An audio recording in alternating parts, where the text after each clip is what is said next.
Hello, my soul-seeking friends. It's Shanna. Thank you so much for listening to Sense of Soul podcast. Enlightening conversations with like-minded souls from around the world, sharing their journey of finding their light within, turning pain into purpose, and awakening to their true sense of soul. If you like what you hear, show me some love and rate, like, and subscribe. And consider becoming a Sense of Soul Patreon member, where you will get ad-free episodes, monthly circles, and much more. Now go grab your coffee, open your mind, heart, and soul. It's time to awaken. Today on Sense of Soul, we have Anthony Meindl. He is a best-selling author, award-winning filmmaker, acting coach, motivational speaker, and the founder of the International Anthony Meindl's Actor Workshop for those who are looking to expand their acting skills. He is also the podcast host of In the Moment, the acting and theater podcast, where he tackles subject matters around social causes and what it means to be a human in the 21st century. Anthony has written 5 best-selling books on creativity and silencing your inner critic. And he's joining us today to tell us about his new book, UNSTUCK, a life manual on how to be more creative, overcome obstacles, and get shit done. And it's my honor to have him here with us today. So please welcome Anthony. How are you? I'm great. How you doing? Good. Do you pronounce it Shanna, right? Yeah, like banana. Yeah. You know what? I'm super excited to talk to you. I was listening all morning. I was listening to your YouTube. I can't wait to hear about your new book. Yes. Is Unstuck. It came out last year. They're all creative manuals and how to get unstuck or get out of our left brain into the, right hemisphere. Yeah, they're all different insights about the creative process. I think being stuck is probably most people's issues, especially I think after COVID. Did you find that? I mean, I didn't have that so much during COVID, but I do think you're right, because I think COVID brought up a lot of stuff for people where maybe they realized I'm not doing what I want to be doing. I'm not maybe being more intentional about my life, or the things that I really wanted to do, I put on the back burner. And now COVID was a reminder. We don't have time. The circumstances of life can force its hand at any moment and, create a reckoning. And so I think it made people realize wait, why am I doing the thing that I'm doing? And Shanna, I think that is important, because I do feel like a lot of, since I work with so many creatives, it is their desire to, I'm not big on that word purpose, because I have a chapter in Unstuck about that word purpose, because I think sometimes it gets co-opted. So I like that we use the word intentional before, because our purposes change every moment.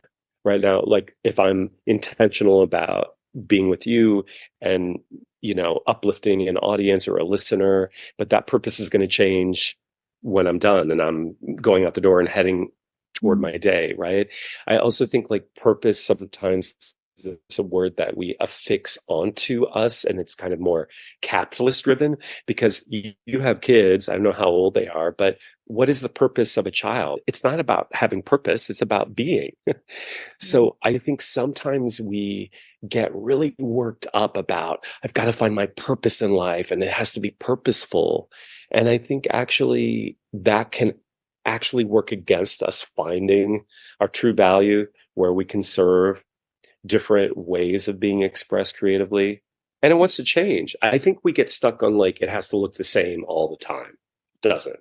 God, we get stuck on so many things. I was just thinking just the words themselves.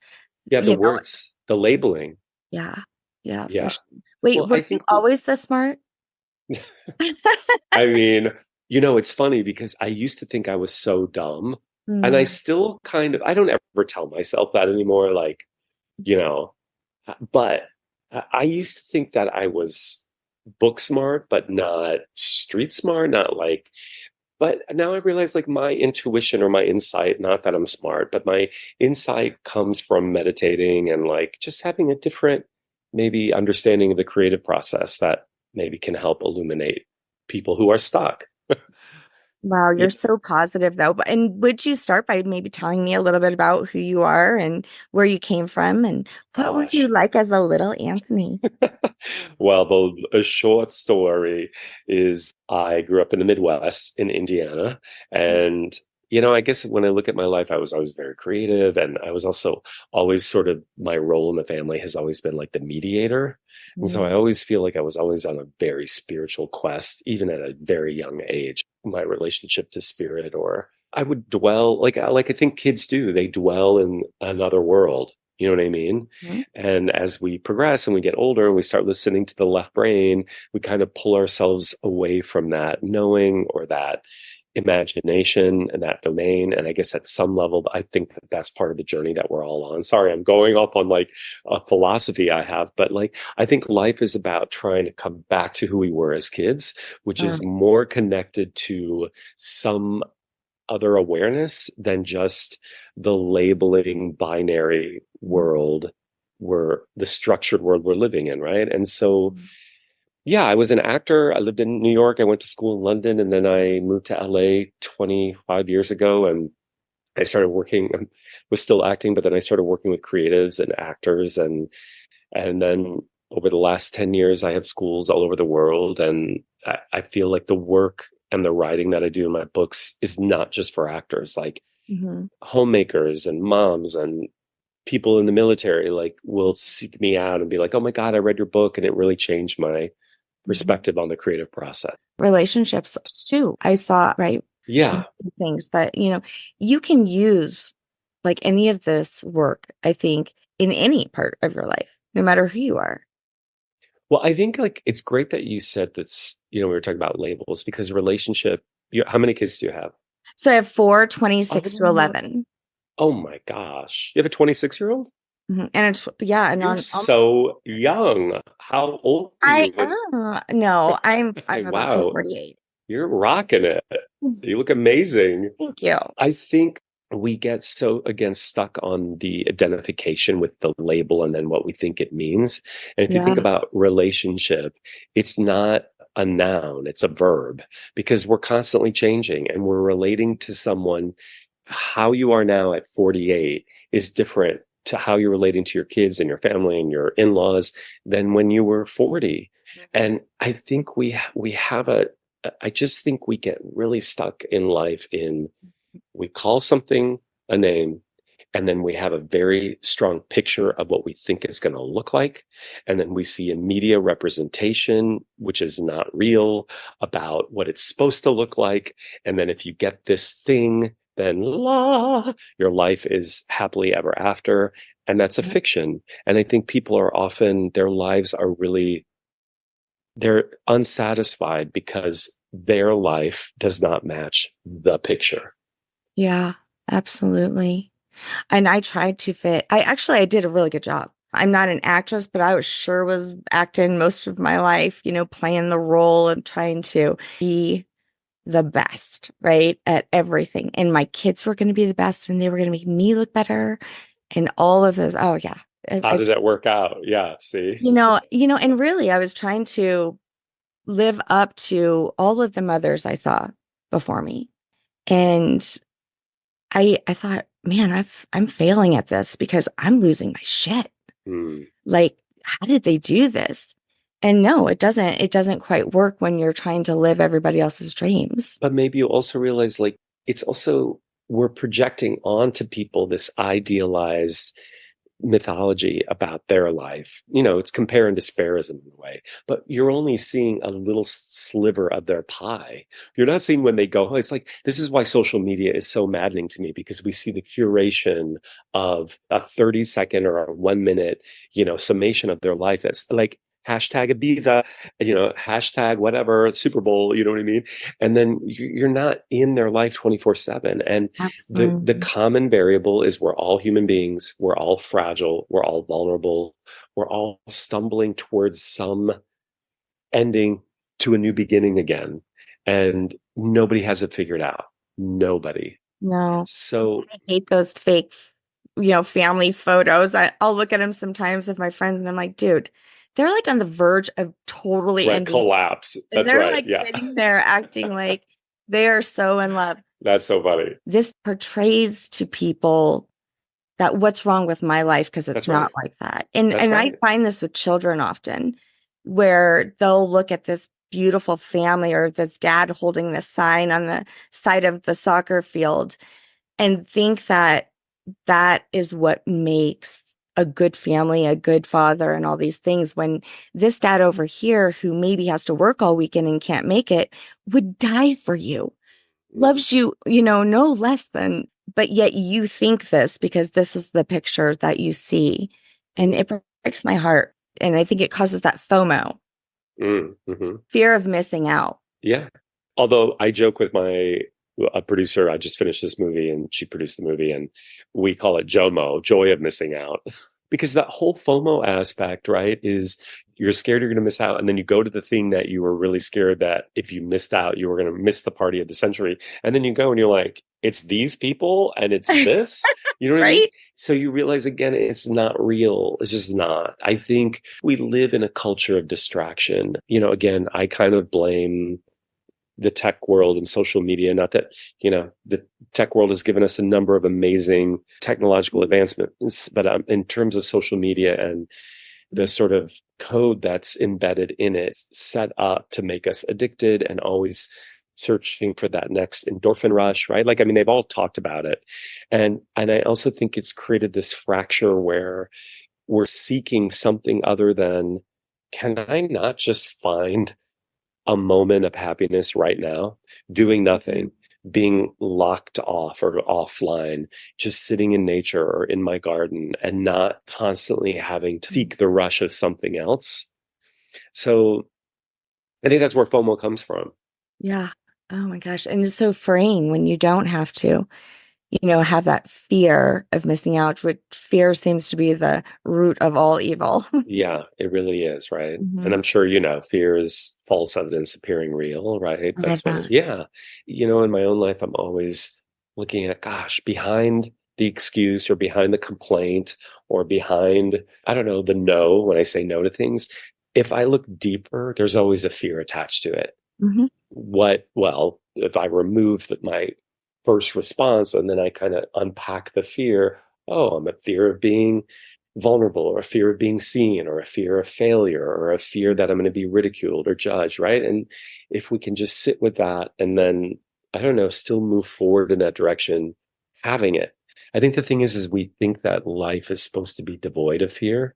And I Hmm. think, as I'm sure you know, like you just Yeah. have to take the fear along with you. And then you see it's like fairy dust. It's not really real, Right. but it does occupy a big chunk of real estate in our It's in heads. our DNA. Yeah, that's right. Well, Literally that's that. true. It's also the primordial part of our wiring. So it is needed, right? For us to we wouldn't be here. Thousands of years of evolution has served us with the fight, flight, fright response. If I said those right, the reptilian brain is there, but we're not fighting a saber-toothed tiger anymore. Again, I think I'm not blaming I promise this is not a podcast of blaming social media, but social media does also, as you have kids, it does trigger Mhm. that response. The reptilian brain Yeah. does get stimulated. It's not healthy. I was just thinking, my two older children they're like, their first social media was just really coming out. Hmm. They didn't have like TikTok and stuff at the end of their high school. They maybe did a little bit. So they kind of escaped that just a little bit. And of course, they're in it now. But my son, Ethan, he's on the spectrum and he's 20 and he really didn't ever do it. In fact, Right. we're all afraid when he does. We're all monitoring him. And then my youngest is 11. And thank God she's not quite there yet, but it does make me worried because there are so many, you get on that algorithm. That's what worries me is the algorithm. So right now, when she's on something, she just sees Roblox and like fun Right. kid stuff Funny and stuff. puppies Yeah. and Yeah. Yeah. kitties Yeah. and just one wrong search and God knows where she could end up. And that's what scares me. And I think this is what they've been talking about in Congress lately with all of the owners of all of the social media, which needs to be talked about because we Yeah. didn't have to deal with this when we were little. I mean, we literally had to wait to go to school the next day to find out what was going on. It's I mean, true. I literally sat on my kitchen counter attached to a wall, having making emergency breakthroughs. Like, how rude to my friends.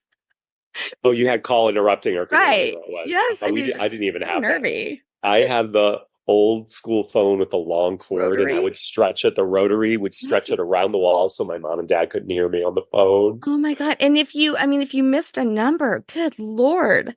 You Busy, lose. zing, zing, zing. Yeah. It's like, why are they talking on the phone for so long? There was I no know call it's so waiting. crazy just to imagine how things have, evolved so quickly. Progress. Yeah. Right. Which is why people shouldn't be so stuck because you just don't know what's going to be in 5 minutes from now. Well, I think that you speak to a really interesting point that's coming to me now is that, okay, first of all, our brain is not able to process the amount of data that we're receiving in 2024. It's just we're not equipped. Our own evolutionary process has not caught up with technology. So it is stimulus overload, right? And I also think I know a lot of your listeners are on a spiritual path or a meditative path. I think it also is anathema in a way to just being. Like, I think we have such an addiction to stimulation now that it's really can bring up a lot of anxiety when people are just being. But there's a lot of science that proves, like, for me, in terms of working with creatives, we're at our best when we're just go for a walk without listening to a podcast, although I'll listen to yours. But we have to not always be doing things with something. I'm guilty of that too. I listen to podcasts a Yes. lot, but what is it to just like take a walk or be in the garden or sit? Yeah, it's too much. Again, I think it's like we're all taught that multitasking and processing all that information is you've got it, Like but you you're don't. successful in doing all of it. Yeah. Yeah. But also, it's been proven that you're not processing really at a deep No, level. you're You're hearing half-assed. sound bites. That's right. Hey, listeners, so sorry for the interruption. I'd like to tell you about Uncovering the Mysteries of Kabbalah, an amazing opportunity to be mentored by one of Sense of Soul's affiliates, Rabbi Matthew Ponak. If you've listened to my prior episodes with him, then you know he has a ton of wisdom to share, and he's offering Sense of Soul listeners a special discount to take a deep and personalized dive into Kabbalah and the unfolding of your own personal journey. If you're interested, go to MatthewPonak.com/Sense of Soul. That's MatthewPonak.com/Sense of Soul to learn more and sign up. Now, back to our amazing guest. Hopefully, people who are going to be listening to this podcast are just going to like be zen with it. Just lay down on the couch and listen to what we're talking about. This is why also, Shannon, they say that this Harvard, Ellen Langer, she's done a lot of, that's her name. She's a Harvard sociologist. I think she's really amazing.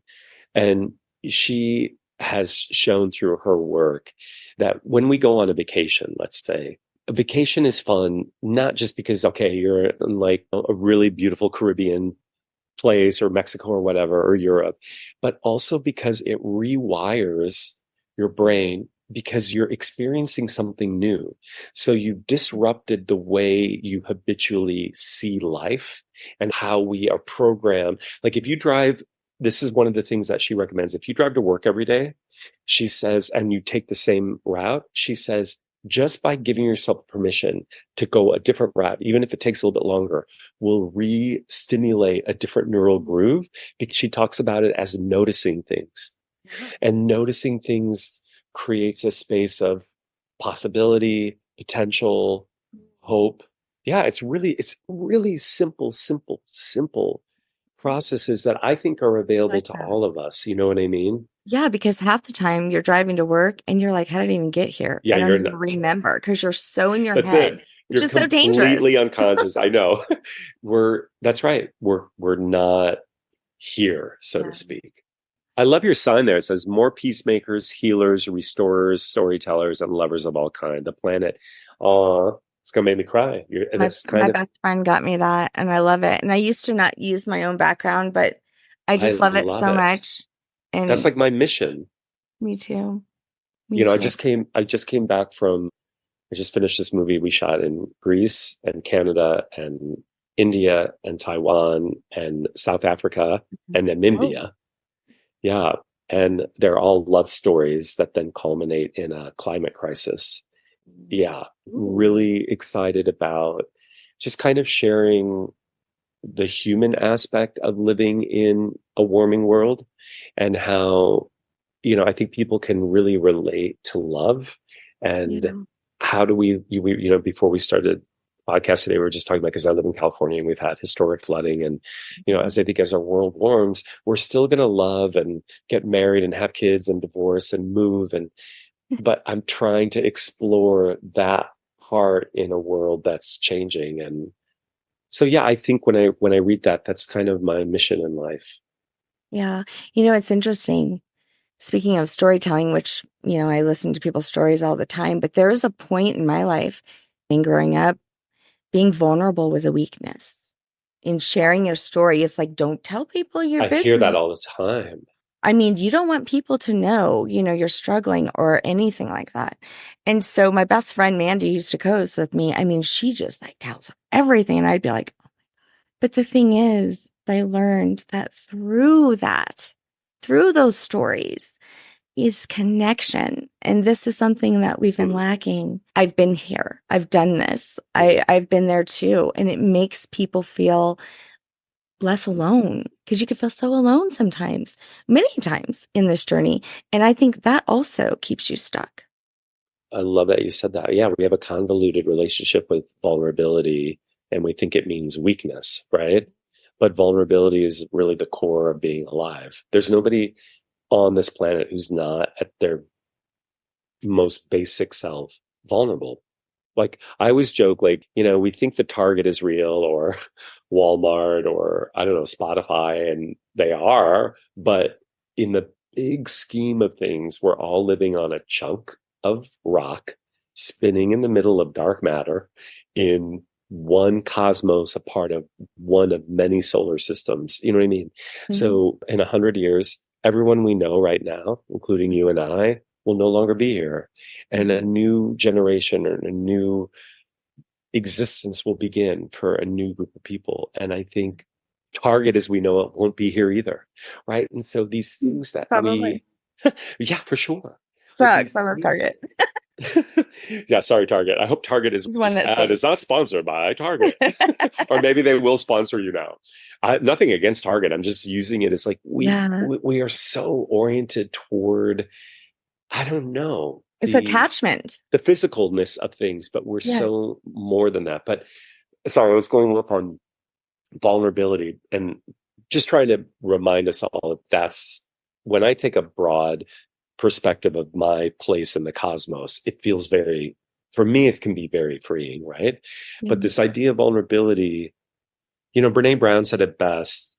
She talks about how vulnerability is really bravery, Mhm. because vulnerability means, I'm going to paraphrase it, but living in emotional uncertainty and Mhm. emotional exposure without knowing the outcome. Right. And that is the core. Nobody here knows how the story is going to end. Nobody here really knows what's going to happen tomorrow. And so we are emotionally exposed. You're emotionally exposed talking with me because we don't know that I may say something that may open your heart and make you cry. But Mm. that's also the point of power, Mhm. right? It's not weakness at all. It's really the ability to share, as you said, with someone your story, and you realize, like, I can relate to that story. Yeah. Yeah. Your story is helping me. Mhm. That's why for me with climate stories, I'm really interested in like social stories, like stories about what are happening to people Mhm. in this time. I'm a little obsessed with time, so I feel like my movies deal with time in some way. Yeah. Yeah, but I guess, like, again, it's by sharing a story, somebody can call you or text you or DM you and be like, "Oh my gosh, I'm so glad you gave voice to that because I feel that all the time, but I feel like I'm crazy because nobody else talks about it." Yeah. Yeah. That's the point. Mm-mm. Absolutely. Like I always loved to talk to like my grandma, who Oh, she was a mama. In Louisiana, we have mamas. There's so much wisdom when you're able to listen, but yet there's this generational difference where you take like a 70-year-old man and like my 26-year-old son, and put them together, they just have seen the world so differently Completely. that it's really hard for them to find a common ground. And I think that this, when it comes to even like politics and stuff, this is a huge issue because we haven't lived the same world. We haven't seen the same scene, right? And so our experiences have been so different that it's hard to really relate. Mhm. And so I have four different generations in one house. Wow. And it's so apparent to me that this generational difference or not being able to see eye to eye. But the one thing that you can usually connect with are like those stories. And so, and Mhm. I think it's very important for the older generations to support these younger generations instead of saying, in my generations, we did this and worked until then and did this. That's not really being vulnerable, Mhm. right? That's just, I'm better than you. Why aren't you doing it my way? Right. Right. Like, I'm sure that that man also, faced challenges that could really, really inspire or connect with somebody. But I think that connection is so missing between generation Yeah, I mean, also just between people, people. even like you kind of were talking about that. I mean, it's incredible. You have four different generations, so you're learning a lot that way. But what jumped out at me, what I'm kind of working on is I'm realizing, like, the divide that's happening, not just in our country, but everywhere. And you feel like you're looking at someone across the line and you have nothing in common, like you're talking Yeah. about.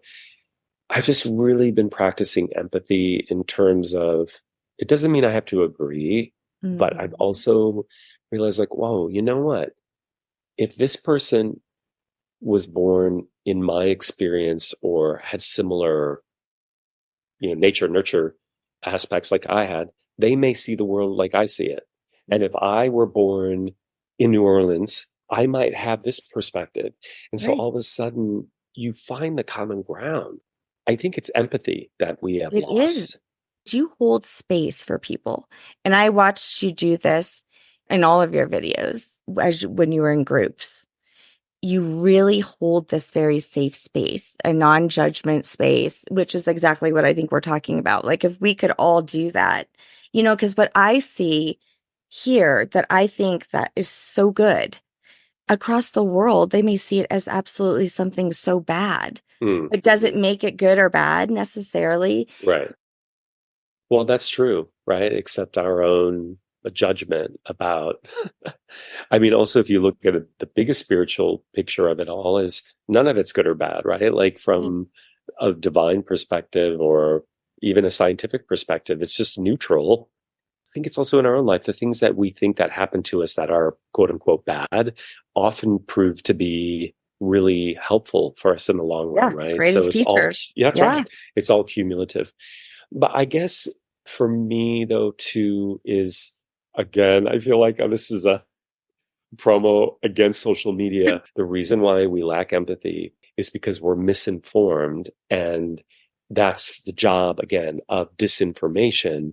So if you hear a soundbite and you glob onto it because it's triggering your reptilian brain Yeah. and people get scared, then they hold on to something because the way it was or the way they're familiar instead of coming and being really open minded to hearing a different perspective based on truth, based on science. We've kind of lost that aspect. And that to me is why we cannot find this common ground. Well, I'll tell you what, when I So I don't started to know. read the Bible for the first time with new eyes, I was like, dang, I've been told some fake news like my whole life.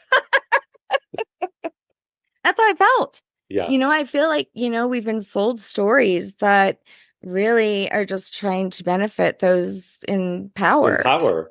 That's and it. and who want to be in control. So That's right. truly, I mean, everybody can look at any scripture and have a totally different perspective. Interpretation. Yeah. Absolutely. So I think that that inner journey is so important, to kind of shed all the conditions, everything you've been taught, and Yeah, start to live by your own experiences and find your own truth, that's right. And Shannon, right? also, like, I think the thing is when you start to do a deeper dive on, like, I don't want to say religion because it's so, again, triggering for people, but sacred text or philosophy Yeah. or, religious doctrine or whatever, you start to see they're really writing in symbology and metaphor and Right. simile. And Allegorical. Yep. that's right, allegory, great word. And from there, wow, like they're all the same.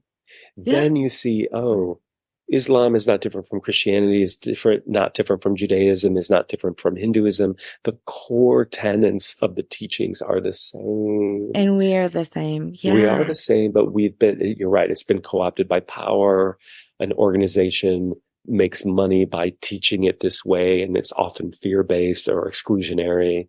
Hmm. It seems quite rudimentary when you look at the challenge. I think like when I look at like what we face in life, I'm like, well, it's just really like low level thinking. If we just kind of Mm. raised it up a little bit, we get past the most basic interpretation of Right. things. That's Right. something that I think in the business that I'm in as well is when I find an artist is up against something and the feedback they get is very basic or it's like a buzzword that's used all the time. I'm like, that's low Yeah. level thinking. Let's just come up with an original idea. You know what I mean? Yeah. So I love that you brought that up. Yeah, it's allegory. Yeah. I think all of these things that we're talking about, you really are fighting against it because all of these things are really hardwired within us and That's have right. been for generations. I feel like for the first time, we're able to find this sovereignty for ourselves without being called a heretic Right. or a Burn at the witch. stake. Yeah. Yeah. Yeah. No, really. I mean, that's crazy. But I this know. is where we've evolved to. So it's beautiful. But it's like, so these systems are falling. And so you have this uncomfortable period where people are stuck because they're not quite sure what should I do? What should I believe? What's the next step? I'm going against the grain. It doesn't feel comfortable. I think this is just one of those moments in life, like that butterfly, that's about ready to, come out of the cocoon Mm-hmm. that's struggling. Yeah, I love that analogy. Yeah. I think the challenge of life is to be a free thinker Yeah, and me to too. break sort of our epigenetic line, right? Of my parents, God bless them, they're amazing. I'm first generation American. They were immigrants, Oh, where from? from Germany. To All right. be a Wow. child of immigrants, they were very poor. They grew up at the end of World War II. And anybody who has an immigrant upbringing knows that, like, for me, it's breaking this. You have to struggle and you have to work so hard, which, okay, yeah, one does work, but this attachment to the struggle and how hard it Yeah. is Yeah. something that I'm trying to break. That's part of, I get it. They had like a potato a day to live off of. You know what I Mm. mean? Right. Yeah, it Yeah. was really, yeah. So that's ingrained in their psyche. And then that Mhm. gets passed on to us. And then Right. if Yeah. I were to have So kids, generational. yeah. So I think it's about you're having to like forge your own path. That's scary though for people, right? It's easier to just take what's spoon fed to us. Absolutely. I mean, I totally went against the grain. I mean, everything I do is against, and then I feel defiant. Oh, right. Yeah, yeah, You know yeah. what I mean? And Yeah, so yeah. then there's that, Yeah. and of course I'm aware of it though, as Yeah. soon as I feel it come in, because it comes in and I'm like, God, I'm so defiant. They're going to be so Hmm. ashamed of me. Yeah. They're going to say, why is she speaking so much? Well, damn it, because no one did before me and I'm Mm. reclaiming this power. What sign That's are why. you? Sign, I'm a Taurus. Oh, you're a Taurus. Okay. Yeah. That's a beautiful word though, in a way. Yeah, but I get it. You're like, why is she so defiant? I I was don't know when so good my whole life. oh, yeah. Well, not Okay. so good always, but But they thought that I yeah, was, yeah, right? yeah, I was yeah. faking The it. I was good picture at of it. Yeah, yeah, yeah. it. You Yeah. were abiding and going with the flow and yeah, yeah, yeah, but really inside there's turbulence. You know what I mean? Oh yeah, they're freaking out. Why is she saying so much? Yeah, but Yeah. you haven't said anything. Like we're just talking about creativity and being a storyteller and speaking your truth and finding it out for yourself. That's not, I mean, is that Well, radical? kind of. I mean, I'm definitely a recovering Catholic, and I'm Oh, very yeah, me open about that. too. I'm Oh, me definitely open too. about I it. joked about that all the time. Yeah. And I also discovered that I'm French Creole. I'm Mm. French Creole but I was told I was French and Italian. So I did 6 years of ancestry and pretty much broke this for everyone. And Yeah, it affected a lot of people. I mean, I'm not going to write that book yet. I'll wait for a while. However, I am writing a book on the Gnostic Gospels. And so, Oh my but you gosh, know I what? love Here's it. the thing. I feel like part of what I discovered in my lineages is that women couldn't have a voice, especially women of color. And I would have been considered Black. Hmm. You know, even though my skin tone is not, I would have been considered Black. I mean, and I would have not been able to marry anyone outside of my color. And my father was probably white, and he wouldn't have wanted me to marry any. So, I mean, we're talking, I would have been a single mother with no voice, and the only thing I had was my children in the church.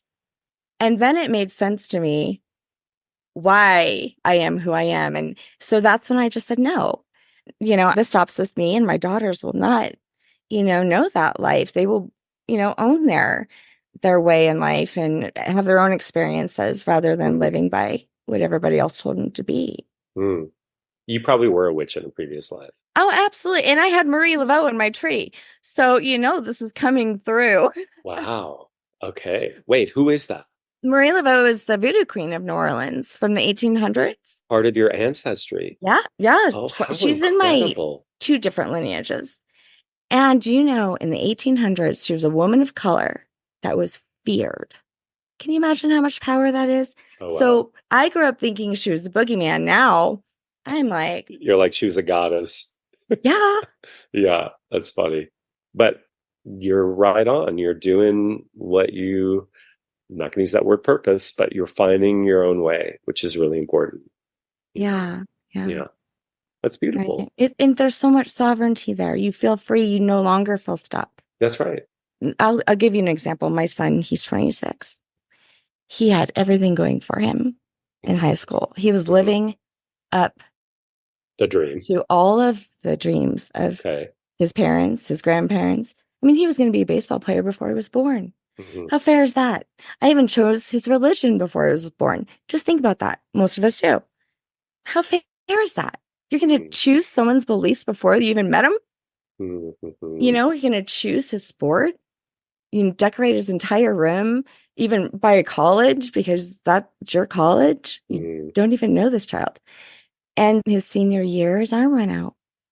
And I just thought, this is a mom's worst nightmare. Like, what?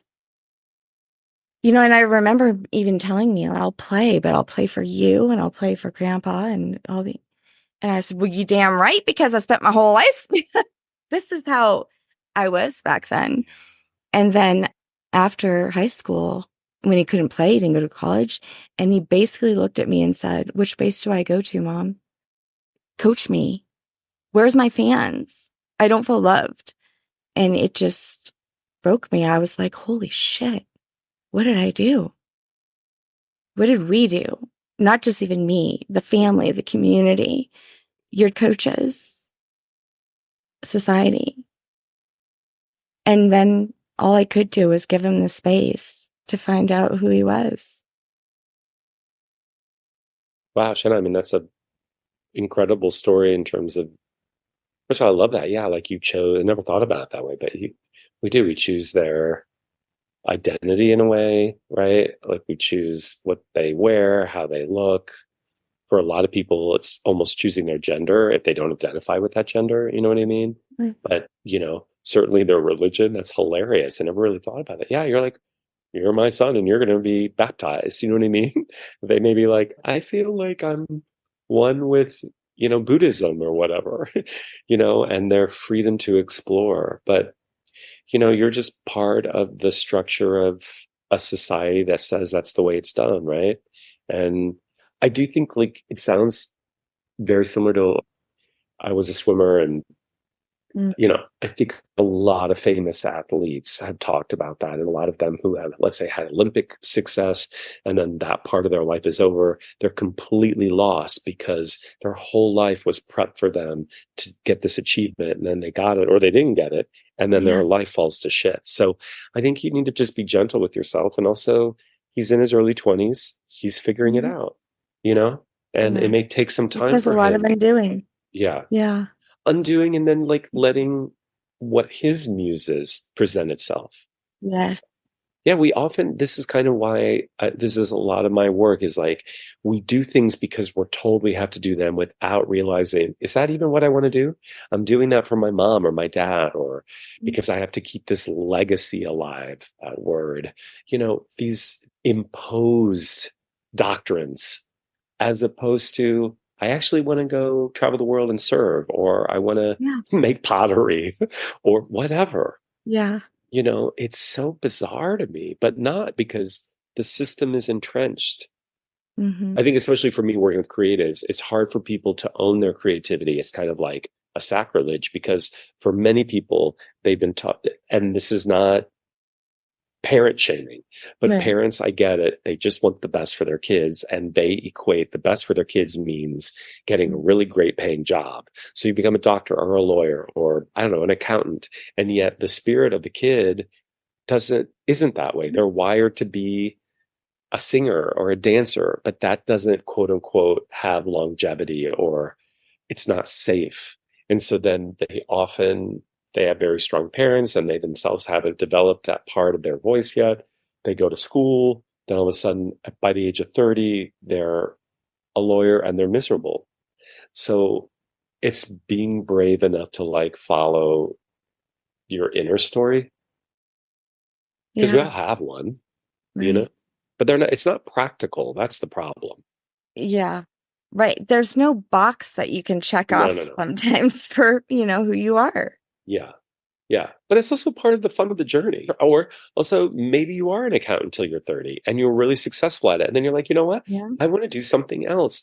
That's the thing. We also are really obsessed with this culture about you're a basketball player your entire life and then you get into the Hall of Fame and then that's your legacy. But maybe when you're done Mhm. playing basketball, you want to go open, I don't know, an engineering program for kids. I Right. don't, Or go to college. yeah, or whatever. Yeah. I think we're very, I don't know what that word would be, but we're very myopic in only one career path. It's Hmm. weird. The cool thing about living today, we have access to so many different things that we can do. Yeah. You know what I Yeah. mean? So Hmm. it's not like, Especially women. Whew. yeah, yeah, So it seems like there's more opportunity today than there has ever been for all. for But sure. I'm a different mom today, right? And so is Yeah, my than younger you were one. She 20 got years a ago. little Yeah, bit luckier yeah. than the fake mom. I was watching one of your videos where you were talking about how we shift almost like who we are in different spaces. And I know for myself, especially this space, like this is my most authentic space Hmm. because I love to talk to people.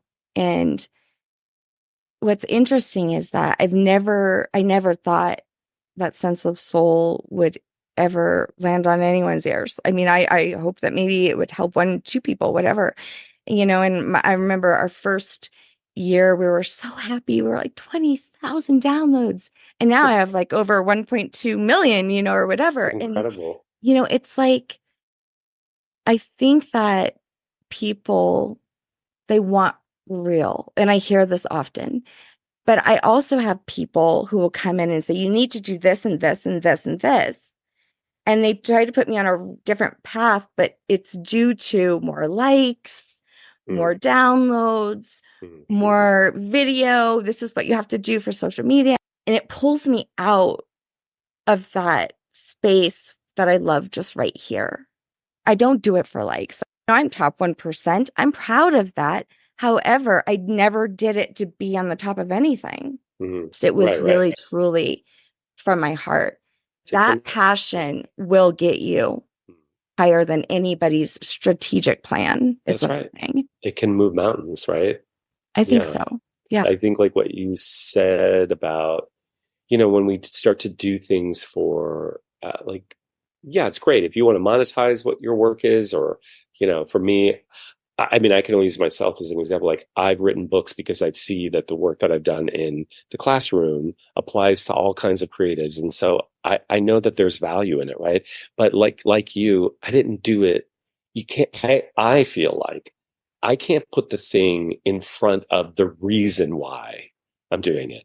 I'm not doing it for clickbait or for likes, or that's great if that comes from that. But Mhm. also I think, Shannon, like that's the deceptive part again of social media is it's not real. It's not real. We've Right. all drunk the Kool-Aid because first of all, there's an algorithm. Secondly, things are siloed. So you're only going to get the kind of information or the shows that you already kind of are wired to get. Third, can be bought. You can get likes. You can have Russian bots like your stuff or hate your stuff. Like it's Mm. not a real thing. And I work with lots of influencers who I'm not saying that their numbers are real, but I guess, again, trying to peel back that curtain so that people see what's behind the curtain. It isn't likes and thumbs up because they're working hard and they're really trying to find their own voice in the content they're making. And some of them, I have some, let's say, students who have like millions of followers, right? But they're getting a little bit older and they're wanting to do the kind of content that they really speaks to them. But now their algorithm or their numbers don't like it when they deviate from what they've already done. But again, it's kind of, we've come full circle. Like the top of this show, I guess, was all about we transform beyond our labels. We're not the same as we were 2 minutes ago, an hour ago, 10 years ago. And we have to be brave to keep stepping into the new you that's calling us. Yeah, be brave and be authentic. It Yeah, does take a little bit of bravery to be a real. lot. It takes a lot. Yeah. It takes a lot. Don't live somebody else's dreams, right? That's Don't live, right. just be you. But you're inspiring lots of people. And I'm so glad you had me on today. Yeah, you're amazing. Oh, It's thanks, so Shannon. comfortable. Tell everybody where they can find you, where they can get your book, plug Yeah, yourself. thanks, guys. If you're interested, I mean, you can find all my books on Amazon. I mean, I've like the breakout book is called At Left Brain Turn Right, but also like my latest book is called Unstuck, and it's really for creatives. It's really helping people get unstuck in their lives. So you can find me at www.anthonymeindl.com, or like I said, all my books are on Amazon. Thank you so much. Thanks, And Shannon, for having me. Anthony was in the house. Thanks, Shannon. It was really fun. okay, God take bless. care. Keep on keeping Thanks. on. Thanks for listening to Sense of Soul podcast. And thanks to our special guests for joining me. If you want more of Sense of Soul, check out my website at www.mysenseofsoul.com, where you can work with me one-on-one or help support Sense of Soul podcast by donating to my coffee fund. Thanks for listening.